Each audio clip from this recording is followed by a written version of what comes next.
অবশেষে সরকারি চাকরিজীবীদের ৮টি ভাতাসহ বেতন ভাতা বৃদ্ধি।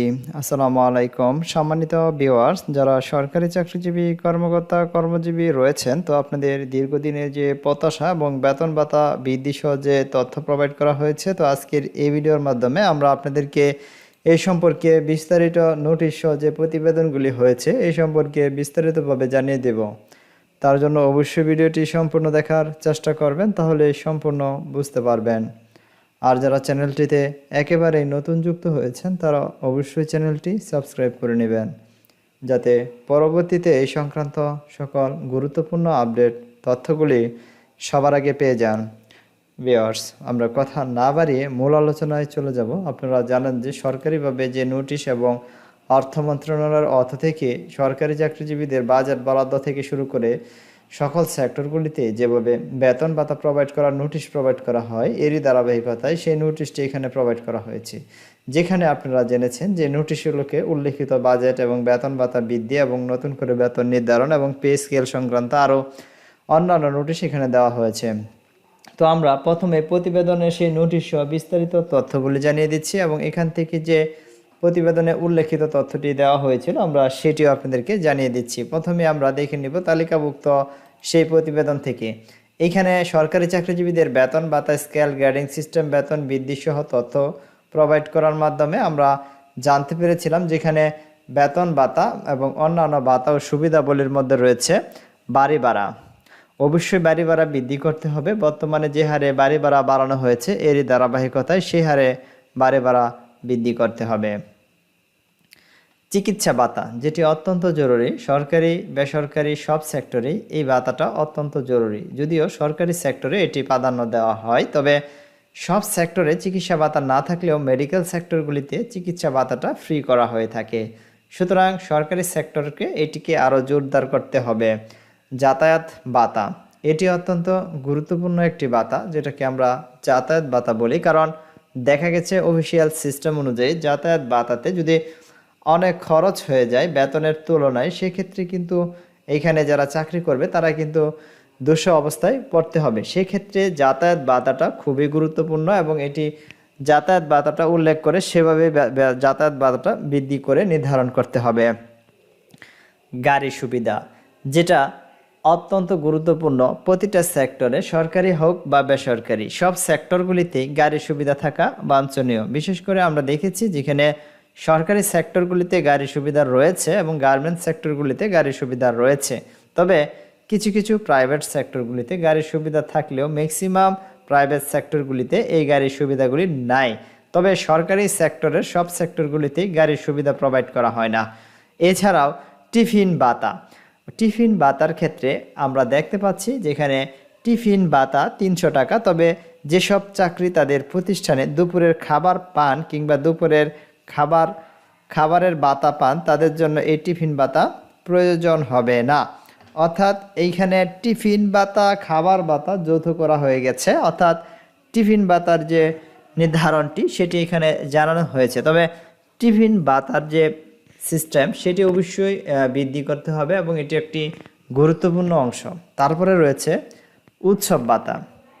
উৎসব ভাতা হচ্ছে আরও একটি গুরুত্বপূর্ণ ভাতা সরকারি চাকরিজীবীদের জন্য, যেটি খুবই গুরুত্বপূর্ণ, কারণ তারা মুসলিম হিসেবে এবং হিন্দু হিসেবে উভয়ই কিন্তু তারা চায় তাদের যে মুসলমানদের দুটি ঈদ, পবিত্র ঈদুল ফিতর এবং ঈদুল আজহা, এই দুইটি ঈদেই তারা চায় তাদের বেতনের সমপরিমাণ বোনাস পেতে।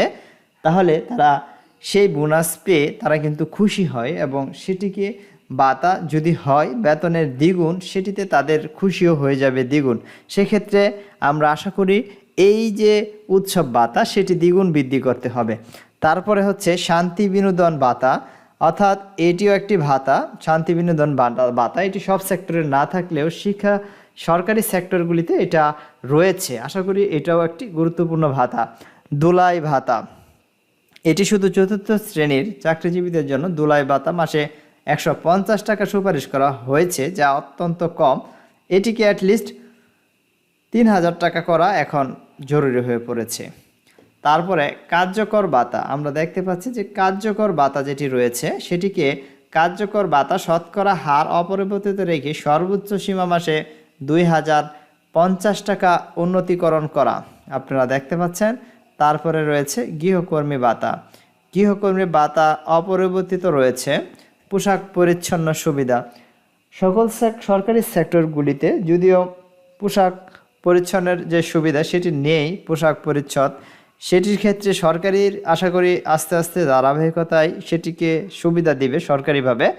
পাহাড়ি ও দুর্গম ভাতা, পার্বত্য এলাকায় কর্মরত সরকারি চাকরিজীবীদের জন্য মূল বেতনের 20% হারে সর্বোচ্চ 5,000 টাকা পাহাড়ি ভাতা পুনর্নির্ধারণের সুপারিশ করা হয়েছে।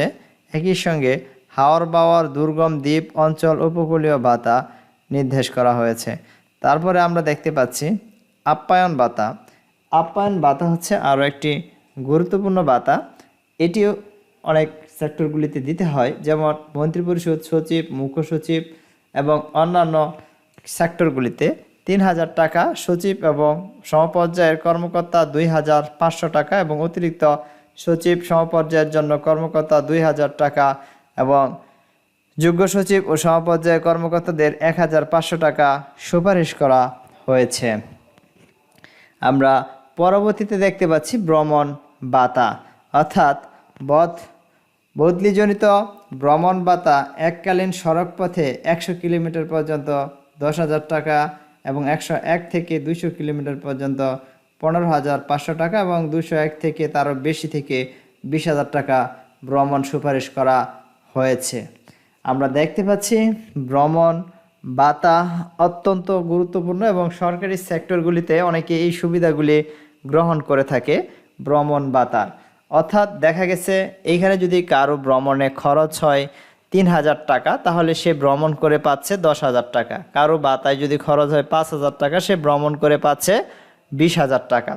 অর্থাৎ এই ভ্রমণ ভাতাটা কিন্তু বেতনের সাথে যুক্ত হওয়ায় অনেকেই কিন্তু ভ্রমণে গিয়ে ভাতাটা এক্সট্রাভাবে যুক্ত করতে চায়। তবে আমরা মনে করি ভ্রমণ ভাতাটি স্যাক্রিফাইস করে অন্যান্য ভাতার সাথে সমন্বয় করে, বিশেষ করে যাদেরকে ভ্রমণ ভাতার আওতায়ভুক্ত না থাকে তাদেরকে একটি ভাতা, ভ্রমণের ভাতা আরও কমিয়ে আনতে হবে বলে আমরা আশা করি এবং অন্য ভাতা বাড়িয়ে দিতে হবে।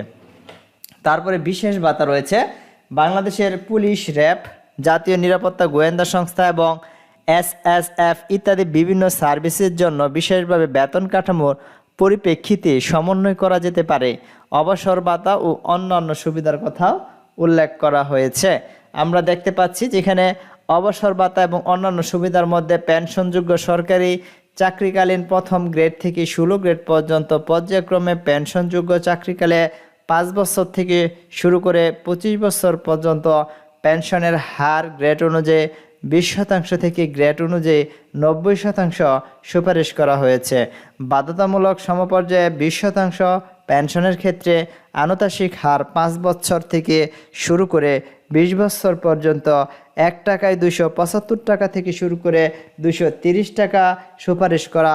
চাকরি থেকে স্বেচ্ছায় অবসর গ্রহণ এবং চাকরিতে 25 বছর থেকে 20 বছর পুনরুদ্ধারণ সুপারিশ করা সহ সরকারি চাকরিজীবীদের জন্য জীবন স্বাস্থ্য দুর্ঘটনা বীমা প্রবর্তন, সরকারি চাকরিজীবীদের জন্য পে কমিশনের এই বিষয়টি বিবেচনা করার জন্য সুপারিশ করা হয়েছে।